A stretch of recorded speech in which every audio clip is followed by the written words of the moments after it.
Hey there folks, welcome to Spectrum Pulse, talk about music, movies, art, and culture.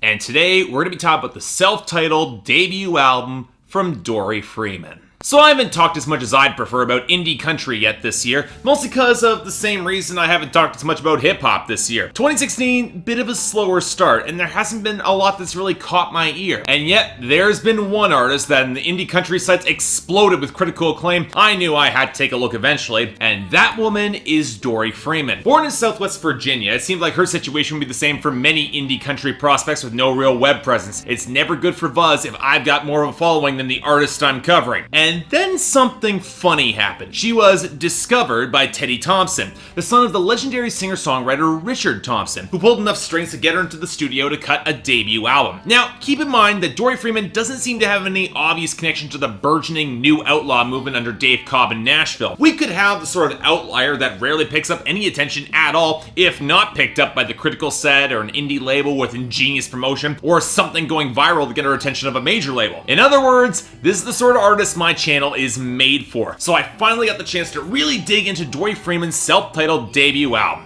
What do we get? Well, it's pretty damn great, that's for sure. And honestly, it's the sort of greatness that doesn't really need a lot of words to describe it. Beautifully organic and textured country music that straddles the edges of traditional and folk, with smart enough lyrics, delivery, and framing to highlight both intelligence and emotional complexity. Now, I won't say that I'm blown out of the water by this album, and believe me, I'll explain why, because I totally get why indie and traditional country fans will adore this album. But if you want the short recommendation, you should absolutely get this. If only because talent and delivery like this don't come around that often and definitely deserves a lot more attention, and I want to hear more from this girl. So let's start off with Dori Freeman herself, and the best way I can describe her vocal delivery is a huskier, rougher blend of Casey Musgraves and Ashley Monroe. She's got some of the sort of pretense toward elegant theatricality that Casey has, but it's tempered and nowhere near as cute, featuring a world weariness that reminds me a lot of Ashley Monroe's work, with enough rough character in her voice to highlight that maturity, the sort of wisdom beyond her years you get from someone like Caitlin Rose. And it definitely helps that the vocal production is presented in a way that's intimate enough to give her the spotlight, and yet spacious enough to highlight the loneliness that underscores a lot of the content, with a few sparse harmonies from Teddy Thompson only highlighting that distance further. Or, to put it another way, Dori Freeman has the versatility to handle the a cappella work song Ain't Nobody, or the more ramshackle folk of Fine Fine Fine, and then she can turn around to handle the elegant pseudo-soul R&B flavor of Tell Me, or the smooth lounge vibe of Lullaby, or the exhausted waltz cadence of the album closer Still a Child. And it definitely helps that the instrumentation and production is really on point here too. And what's interesting is how much this album can evoke the traditional country sound in the compositions and melodies without resorting to the weathered production that has become Dave Cobb's trademark. Melodically, this album doesn't exactly step away from conventional chord progressions in the guitars, but it's the accent moments around it that add a ton of flavor to this album, the most noticeable being a jittery piano line that fills in a lot of the space. Go with the real steel guitar on tracks like Go On Lovin',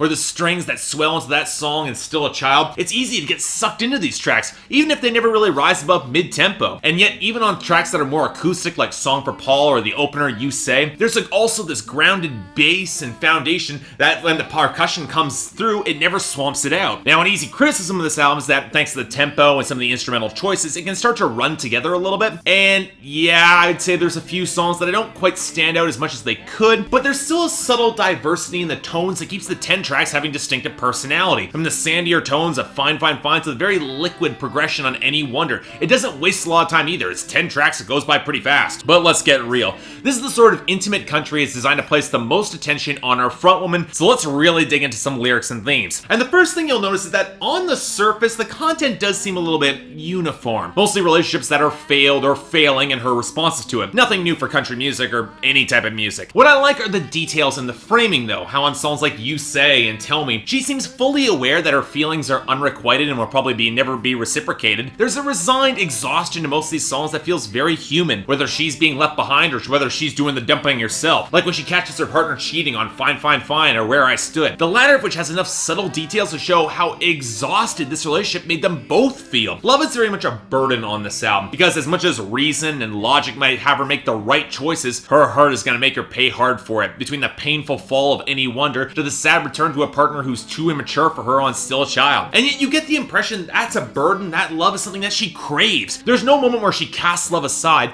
but instead takes the mature steps where she can. Now, all this is really great, pretty simple, but great in this regard, because there is nuance here, but it does lead to two problems with the writing on this album. The first coming in a few moments that feel a little clumsier than they should, most notably on Tell Me, where she pines after a guy probably more than she should. The second, and more pressing issue comes in that many of these songs feel a little broadly sketched, lacking in the intimate details to give them more unique personality to tie them back to her uniquely. It's one of the reasons I loved Where I Stood, and especially Ain't Nobody, which paints some very vivid pictures in the writing. She's got that knack for detail, and yet going for broader universality in the lyrics seems like a bit of a misstep to me when she's trying to stand out from the rest of the crowd. But as it is, I definitely like this album. If you're looking for more of a consistent artist who isn't quite as cute as Casey Musgraves can be, especially off of pageant material, you'll probably find a lot to like about Dori Freeman, who has some great traditional country production, some smart lyrics, and a subtly compelling presence behind the microphone. It won't jump out at you, but it's a real grower of an album. Now, it's not going to be for everybody. This more traditional leaning country is definitely the furthest thing from cool or modern in the mainstream these days, but I definitely found it genuinely intriguing. I really dug into this, which for me is a solid 8 out of 10 and definitely a recommendation. This is a great album. Folks, you definitely need to be giving Dori Freeman a listen. We need more women bringing intelligent content to mainstream country or even indie country, and this is one of the most promising debuts I have heard in a long time. So definitely check this out. So yeah, thanks a lot for watching. If you'd like to like and subscribe, I'd be more than grateful. My schedule is actually filled up pretty quickly for right now in terms of albums that I want to cover, because you got Santa Gold, Macklemore, 1975, and there's a few other ones that are on that list. Anyways, but if there's anything else that I could have missed here, please let me know. And no, I'm not talking about Simple Plan. I have no interest in wasting that much more of my time. Beyond that, anything else I may be able to do to improve my presentation, I'm all ears. Till then, I'm Mark, you're watching Spectrum Pulse, and I'll see you next time.